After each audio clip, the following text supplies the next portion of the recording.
Hello everyone. तो आज हम बात करेंगे क्वाड्रेटिक इक्वेशन के बारे में। तो चलिए स्टार्ट करते हैं। जैसे कि मैंने यहाँ पे डेफिनेशन लिखी हुई है। डेफिनेशन क्या कहती है? The equation of the form a x square plus B x plus C is equal to zero where a b and c are real numbers and a is not equal to zero. तो समझ आ गया होगा आप लोगों को क्या कहना चाह रहा हूँ।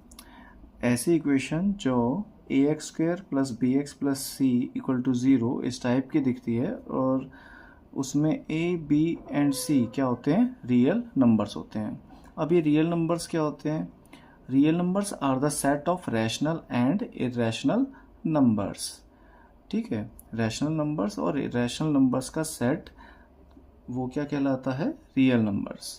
ठीक है, अब यहाँ पे बात कर रहे हैं a is not equal to zero की भी। ठीक है, क्यों? अगर ए को ज़ीरो कर दिया तो क्या हो जाएगा? चेक कर लेते हैं। ठीक है, if a is equal to zero, ठीक है, जब ए की वैल्यू ज़ीरो हो जाएगी तब क्या होगा देखते हैं। Then zero into x square plus B x plus C is equal to zero. तो ये टर्म ज़ीरो हो गई। Zero plus B x plus C is equal to zero, b x plus C equal to zero. तो जैसे ही हमने ए को zero put किया तो एक्स स्क्वेयर वाली टर्म गायब हो गई। ठीक है, अब एक्स स्क्वेयर वाली टर्म ही गायब हो गई तो ये क्वाड्रेटिक तो बची नहीं, क्योंकि क्वाड्रेटिक के लिए क्या होना चाहिए? वेरिएबल की हाईएस्ट पावर 2 होनी चाहिए।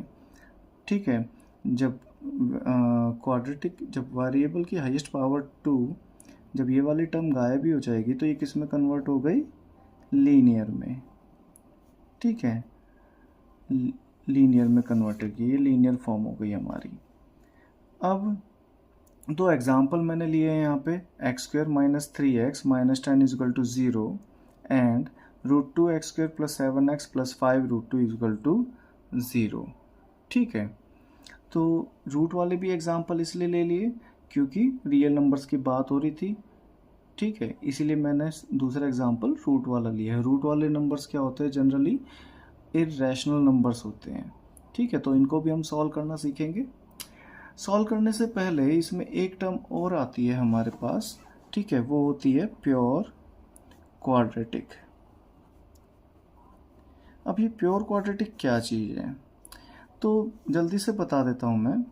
जैसे कि जनरल इक्वेशन हमारी होती है A X square plus B x plus C is equal to zero. ठीक है, इस जनरल इक्वेशन में अगर हम b को ज़ीरो पुट कर देते हैं और b क्या है? हमारा कोफिशिएंट ऑफ x कहने का। ठीक है, तो if coefficient of x is equal to zero तो ये जो इक्वेशन है रिड्यूस हो जाएगी किस में? A X square plus C is equal to zero which is pure quadratic. ठीक है, काफ़ी लोगों को नहीं पता होता ये, इसलिए मैं आप लोगों को बता रहा हूँ। अब बात करते हैं इनको सॉल्व करने की कि क्वाड्रेटिक इक्वेशन को सॉल्व कैसे किया जाता है। ठीक है, तो पहला तरीका देखते हैं, फैक्टराइजेशन मेथड। ठीक है, फैक्टराइजेशन या फिर मिडल टर्म स्प्लिटिंग। ठीक है, सब लोगों ने ये नाम सुना हुआ है, मिडल टर्म स्प्लिटिंग। अब कैसे करते हैं उस पर वर्क करते हैं। तो ऊपर वाले ही एग्जांपल ले लेता हूँ मैं जो मैंने लिखे हैं, x square minus three x minus ten is equal to zero. ठीक है, अब जब भी हम सॉल्व करने की कोशिश करते हैं मिडल टर्म स्प्लिटिंग से तो सबसे पहला काम क्या होता है कि इक्वेशन को प्रॉपर तरीके से लिखना, जो जनरल फॉर्म जैसी दी गई होती है उस वे में। जनरल फॉर्म हमारी है A X square plus B x plus C is equal to zero, ये हमारी जनरल फॉर्म है। ठीक है, तो ये ऑलरेडी इस फॉर्म में लिखी हुई है, मतलब सबसे पहले एक्स स्क्वेयर वाली टर्म, फिर एक्स वाली टर्म और फिर कांस्टेंट वाली टर्म। ठीक है, ये सबसे पहला काम है हमारा। ये मैं इसलिए बता रहा हूँ क्योंकि बहुत बच्चे क्या करते हैं, जैसे अगर मैंने कोई एक दूसरा एग्जांपल ले लेता हूँ। ठीक है, अनदर एग्जांपल मैं ले लेता हूँ। तो जैसे मैं यहाँ अगर मैं लिख लेता हूँ टू एक्स स्क्वेयर प्लस की जगह माइनस ले लेते हैं, minus six plus x is equal to zero. Suppose ऐसे करके मैंने कुछ लिख दिया। तो क्या करते हैं हम सबसे पहले ना ए बी सी और नोट करते हैं ए बी सी को। तो ए बी सी हम देखते हैं कि फर्स्ट वाला ए, दूसरे वाले को बी, तीसरे वाले को सी मानते हैं। ए क्या होता है एक्स स्क्वायर का कोफिशिएंट, बी क्या होता है एक्स का कोफिशिएंट। बट कुछ बच्चों के ध्यान में ये रहता है कि भाई जो सेकंड पोजीशन पे आ रहा है वो बी, थर्ड पे आ रहा है सी, तो फटाफट क्या करेंगे, जैसे इसमें लिखना चाहूँ तो मैं A equal to 2, B equal to -6 and C equal to 1, तो ये गलत हो जाता है। ठीक है, बहुत बच्चे करते हैं, इसीलिए मैं बता रहा हूँ ये चीज़। ठीक है, तो इसीलिए हमें हमेशा जनरल फॉर्म की तरह ही लिखना होता है इनको।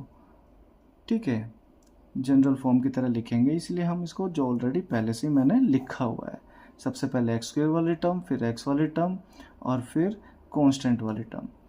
अब सॉल्व कैसे करते हैं उस पर वर्क करते हैं। ठीक है, मैं एक बार लिख लेता हूँ इसको पीछे। तो x square minus 3x minus 10 is equal to 0, ये हमारी इक्वेशन थी। करना क्या होता है, ए बी सी नोट करना होता है, A equal to 1, B equal to -3 and C is equal to -10। उसके बाद क्या करना होता है, ए और सी का मल्टीप्लिकेशन, यानी कि 1 into -10 is equal to -10, plus into minus minus होता है, इसीलिए आंसर क्या आ गया -10। अब उसके बाद क्या करना होता है कि जो ये नंबर बन के आता है इसको दो पार्ट्स में डिवाइड करना होता है, और हम कुछ इस तरह से डिवाइड करेंगे इसको कि प्लस माइनस करने पर आंसर आना चाहिए बी वाला, बी कितना है यहाँ पे -3, और मल्टीप्लाई करने पर क्या आना चाहिए -10 ही आना चाहिए।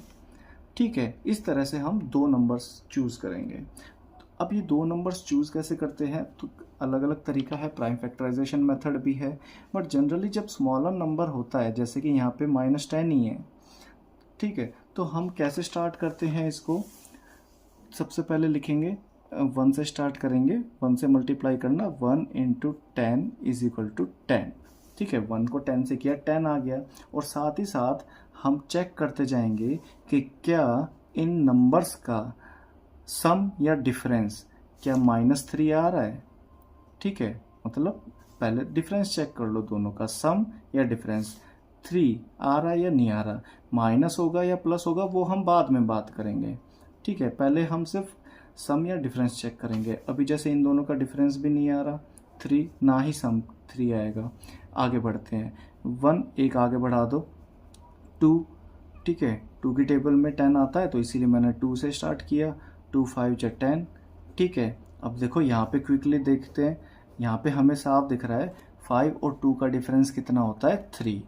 ठीक है, 5 और 2 का डिफरेंस होता है 3, तो यानी कि, और 5 2 जा 10 भी आ रहा है, तो यानी कि 2 और 5 ये दो नंबर हो गए, बट कौन सा प्लस और कौन सा माइनस। ठीक है, हाँ, जब प्लस माइनस की बात करते हैं हम, आंसर है हमारा -3, तो यानी कि जाहिर सी बात है, अंदाज़ा लग गया होगा कि बड़ी वाली टर्म को नेगेटिव होना पड़ेगा। ठीक है, क्योंकि 2 - 5 तभी आंसर -3 आने वाला है। ठीक है, इसको मैं यहाँ लिख देता हूँ 2 और -5। अब मल्टीप्लिकेशन भी चेक कर लेता हूँ, क्या 2 और -5 का मल्टीप्लिकेशन -10 आ रहा है, करेक्ट, तो ये दोनों सेटिस्फाई हो रहे हैं। तो यानी कि हमारे जो फैक्टर्स बने हैं वो कौन कौन सी टर्म है, एक 2 है और एक -5 है। ठीक है, तो करना क्या होता है कि जो मिड वाली टर्म होती है, मतलब x वाली टर्म, इसको स्प्लिट कर देना है, दो टुकड़ों में बांट देना है। ठीक है, दो टुकड़ों में कैसे बांटेंगे, अब -3 की जगह क्या लिखेंगे, 2 और -5, और इन दोनों के साथ भी क्या लग जाएगा, x लग जाएगा। ठीक है, एक बार +2x आ गया और एक बार -5x आ गया। ठीक है, बस इतना काम करना है, ये टर्म गायब हो जाएगी और जो दो फैक्टर्स बने हैं उनके साथ x लग जाएगा और उन दोनों को यहाँ पर लिख देंगे। ठीक है, और लास्ट में कांस्टेंट वाली टर्म क्या थी, -10 इज इक्वल टू 0। ठीक है, अब दिख रहा होगा आप लोगों को। अब इसके बाद क्या करते हैं हम, फर्स्ट 2 टर्म्स और लास्ट 2 टर्म्स में से कॉमन लेते हैं। ठीक है, तो फर्स्ट 2 टर्म्स में से कॉमन देखा जाए तो नंबर 1 और 2 है। ठीक है, नंबर में से तो कोई कॉमन नहीं आ रहा, एक्स स्क्वेयर और x में से x कॉमन आ रहा है, तो एक x यहाँ बचेगा और जहाँ यहाँ से x गायब हो गया तो 2 बच गया। ठीक है, अब उसके बाद देखो क्या करते हैं, मैंने क्या बोला, फर्स्ट 2 टर्म्स और लास्ट 2 टर्म में से कॉमन निकालते हैं। ठीक है, अगर आप लोगों के ये नंबर्स जो हमने चूज़ किए थे, ठीक है, अगर ये करेक्ट है तो यहाँ से कॉमन लेने का ज़्यादा दिमाग नहीं चलाना, ठीक है, क्योंकि ये ही पार्ट यहाँ बनेगा हमेशा, ठीक है। अगर यहाँ पे तुमने सही से कॉमन निकाला है तो यही पार्ट हमेशा यहाँ बनेगा, इसीलिए सेकंड पार्ट में से कॉमन निकालने के लिए ज़्यादा दिमाग नहीं चलाना। जो यहाँ बन गया उसको यहाँ पुट कर दिया जाए एज इट इज़, उससे क्या है, टाइम बचता है हमारा, ठीक है। इक्वल टू 0, बस जैसे ही हमने इसको यहाँ लिखा, अब सिर्फ कंपेयर करो, ठीक है। एक्स वाली पार्ट को एक्स वाले से कंपेयर करो और कांस्टेंट वाले पार्ट को कांस्टेंट से कंपेयर करो, ठीक है। जिस चीज़ की कमी है वो हम यहाँ लिख देंगे बीच में विद साइन, ठीक है। देखो x यहाँ, x यहाँ x के साथ -5 है, यहाँ पे नहीं है तो यहाँ -5 लिख दिया बस, ठीक है। ज़्यादा सोचना ही नहीं है। अगर तुम्हारे फैक्टर्स तुमने ठीक चूज़ करे हैं और यहाँ फर्स्ट पार्ट में से कॉमन करेक्ट निकाला है तो यहाँ सेकंड पार्ट के लिए ज़्यादा कुछ सोचना है ही नहीं, बहुत जल्दी हो जाता है, ठीक है। और ये तरीका मैं तुम लोगों को क्यों बता रहा हूँ, अभी जैसे हम नेक्स्ट एग्जांपल करेंगे रूट वाला, उसमें बहुत काम आता है ये, ठीक है। तो अब उसके बाद क्या करना होता है, 2 ब्रैकेट्स बनते हैं, ठीक है। फर्स्ट ब्रैकेट में तो जो ये सेम वाला पार्ट होता है वो लिखते हैं, ठीक है, और दूसरे ब्रैकेट में ये बची हुई टर्म्स x और -5 = 0। दो नंबर्स का प्रोडक्ट 0 है, या तो ये 0 होगा या ये 0 होगा, तो यहाँ से x की 2 वैल्यूज निकल के आएगी। एक बार हम x + 2 को 0 पुट करेंगे और एक बार x - 5 को 0 पुट करेंगे। तो जब इसको राइट में शिफ्ट करेंगे तो नेगेटिव हो जाएगा। छोटी क्लासेस में हमने पढ़ा है, ट्रांसपोज करते हैं तो साइन बदल जाता है, और यहाँ पे x = 5 आ जाएगा, ठीक है। तो ये 2 हो गए हमारे रूट्स, ठीक है, करेक्ट, यहाँ तक ओके है। अब लेते हैं रूट वाला एग्जाम्पल, जैसे कि मैं बात कर रहा था, ठीक है। रूट वाले में काफ़ी दिक्कत आती है बच्चों को, बट हम देख लेते हैं। तो जैसे √2 x² + 7x + 5√2 = 0, ठीक है। ऑलरेडी रिड्यूसिंग फॉर्म में लिखा हुआ है, मतलब सबसे पहले x² वाले टर्म, फिर x, फिर कांस्टेंट, जैसा कि जनरल फॉर्म में दिया गया है। तो नोट किया जाए, a की वैल्यू √2 हो गई, b की वैल्यू 7 हो गई और c की वैल्यू 5√2 हो गई, ठीक है। करना क्या था, a और c का मल्टीप्लिकेशन, करेक्ट। तो a और c का मल्टीप्लिकेशन करते हैं, √2 × 5√2 = देखते हैं, √2 को √2 से मल्टीप्लाई करेंगे तो 2 बन जाएगा, ठीक है। तो ये क्या बन गया, 5 × 2 मतलब कि 10। अब इसके बाद मैंने क्या बताया था, जब a और c का मल्टीप्लिकेशन हो जाता है तब उसके बाद हमें इसको 2 पार्ट्स में डिवाइड करना पड़ता है, और कुछ इस तरह से डिवाइड करना पड़ता है कि प्लस माइनस करने पर बीच वाली टर्म बन जाए b, और मल्टीप्लाई करने पर a और c का जो मल्टीप्लिकेशन है वही नंबर आ जाए 10, जो कि हमारा +10 आ रहा है यहाँ पे, ठीक है। और b की वैल्यू +7 थी तो +7, ठीक है। अब क्योंकि फिर दोबारा मल्टीप्लिकेशन देखो 10 है, ठीक है, तो हम कैसे स्टार्ट करेंगे, दोबारा इसी मेथड से स्टार्ट करेंगे। प्राइम फैक्टराइजेशन की तो ज़रूरत है नहीं, प्राइम फैक्टराइजेशन क्योंकि हम बड़ी डिजिट्स के अंदर यूज़ करते हैं, ठीक है। अब देखो बीच में क्या है, 7। अब यहाँ पे ना बहुत चीज़ें कंफ्यूज करने वाली होती है बच्चों के माइंड में, कि भाई देखो जैसे इसमें रूट्स वाले टर्म्स थी ऊपर, ठीक है, जैसा कि हम देख रहे हैं, ठीक है, इक्वेशन में रूट्स वाली टर्म्स थी, तो बच्चे सोचते हैं कि भाई रूट वाले नंबर को प्लस माइनस किया जाए तब 7 आ जाए। तो रूट वाले कंसेप्ट भी क्लियर होने बहुत ज़रूरी है कि जब हम रूट वाले नंबर्स को प्लस करते हैं, जैसे √2 को मैंने प्लस किया 2√2 के साथ, ठीक है, तो ये आंसर कितना आ गया, 3√2, ठीक है। तो यहाँ तो √2 आ रहा है अब भी, बट जब प्लस और माइनस कर रहे हैं यहाँ पे कोई रूट नहीं है, ठीक है ना। तो इसका मतलब क्या हुआ कि हमें यहाँ पे ऐसे नंबर चूज करने पड़ेंगे जिसमें रूट ना आए, क्योंकि अगर रूट वाले नंबर को हमने यहाँ पे लिया तो उसका आंसर 7 कभी नहीं आ सकता, ठीक है। रूट वाले नंबर गायब कब हो सकते हैं? सिर्फ और सिर्फ मल्टीप्लिकेशन में। जैसे कि इन्हीं को, इसी जो मैंने ऊपर एग्जांपल लिया है उसी को अगर मैं मल्टीप्लाई करता हूँ 2√2, तब ये गायब हो जाएगा रूट। जैसे √2 को √2 से करेंगे 2 बन गया, और 2 2 जा 4, 4 इसका आंसर आ जाएगा। ठीक है, लेकिन प्लस माइनस करने पर कभी भी रूट गायब नहीं होगा। और दूसरी बात, लाइक टर्म्स ही आपस में ऐड और सब्ट्रैक्ट होती है। ठीक है, मतलब रूट में भी अगर सेम क्वांटिटी है रूट के अंदर तभी हम उसको प्लस माइनस कर सकते हैं, अदरवाइज नहीं कर सकते। तो अब फटाफट फैक्टर्स बनाते हैं। इतना तो हमें क्लियर हो गया कि रूट वाली टर्म्स हमें नहीं लेनी है, भले ही इक्वेशन में रूट दिख रहा हो। ठीक है, तो अब फैक्टर्स बनाते हैं। फिर दोबारा 1 × 10 = 10, दोनों का प्लस माइनस करने पर 7 बन नहीं रहा। 2 × 5 = 10, ठीक है, प्लस करने पर 7 बन रहा है। ठीक है, और तो यहाँ पे लिख दिया मैंने 2, यहाँ लिख दिया 5, यहाँ भी 2, यहाँ भी 5, पॉजिटिव 7 आंसर चाहिए, यानी कि दोनों नंबर को प्लस ही होना पड़ेगा। ठीक है, और 2 5 × 10, ठीक है, तो करेक्ट मैच कर रहा है दोनों। ठीक है, तो अब हम आगे बढ़ते हैं।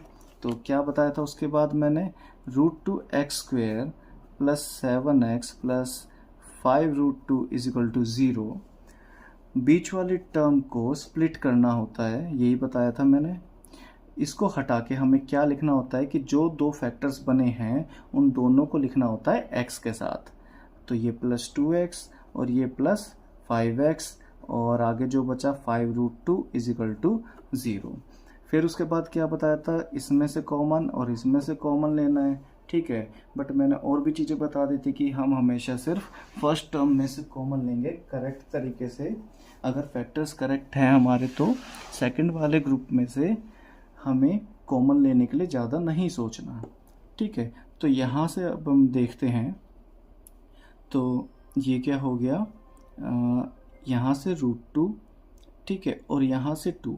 तो अब रूट वाले टर्म्स में से ना कॉमन लेना थोड़ा सा दिक्कत आ जाता है। जिन बच्चों के कंसेप्ट क्लियर है वो तो दिख जाएगा उनको। ठीक है, बट जिनके कंसेप्ट क्लियर नहीं होते वो गलती कर देते हैं। अब किसी भी नंबर को, ठीक है, जैसे यहाँ पे 2 है, तो किसी भी नंबर को हम रूट के प्रोडक्ट में लिख सकते हैं। ठीक है, 2 को √2 × √2 लिख सकते हैं, यानी कि एक 2 में 2 √2 छुपे हुए हैं। तो देखिए यहाँ पे फिर इसके अंदर 2 √2 है, जैसा कि अभी हमने यहाँ पे चेक किया, एक √2 यहाँ पे है, तो यानी कि √2 मैं कॉमन ले सकता हूँ। ठीक है, और साथ ही साथ x² और x में से x भी कॉमन ले सकता हूँ। ठीक है, तो यहाँ से √2 हट जाएगा, एक x कम हो गया तो x बचा।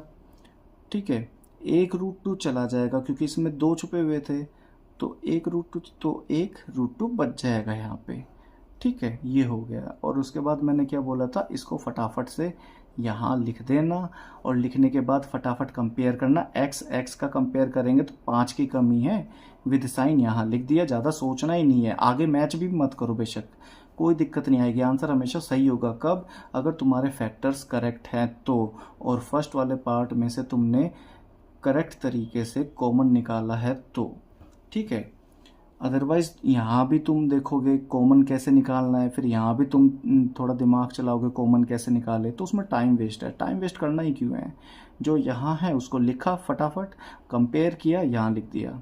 अब उसके बाद क्या था, एक ब्रैकेट में तो आ जाएगा जो कॉमन पार्ट है, दोनों में सेम है वो, और दूसरे ब्रैकेट में बचे हुए पार्ट्स, √2x था इधर और +5 = 0। एक बार हम इसको 0 पुट करेंगे, x + √2 = 0, तो यहाँ से क्या आ गया, x = -√2। जैसा कि देखा था, ट्रांसपोज करने पर साइन बदल जाता है। और एक बार √2x + 5 = 0। ठीक है, पहले तो हम 5 को शिफ्ट करेंगे =-5। ठीक है, देन उसके बाद रूट को शिफ्ट करेंगे -5/√2, क्योंकि ये और ये मल्टीप्लिकेशन में है। ठीक है, बेसिक्स जिसके क्लियर होंगे वो समझ गए होंगे कि ये दोनों टर्म मल्टीप्लिकेशन में है, तो इसलिए डिवीज़न में जाएगी। बट डिवीज़न में हम जनरली रूट के आंसर्स नहीं रखते, तो इसलिए हम इसको रैशनलाइज भी कर देते हैं। ठीक है, रैशनलाइज करने के लिए सेम नंबर से मल्टीप्लाई डिवाइड।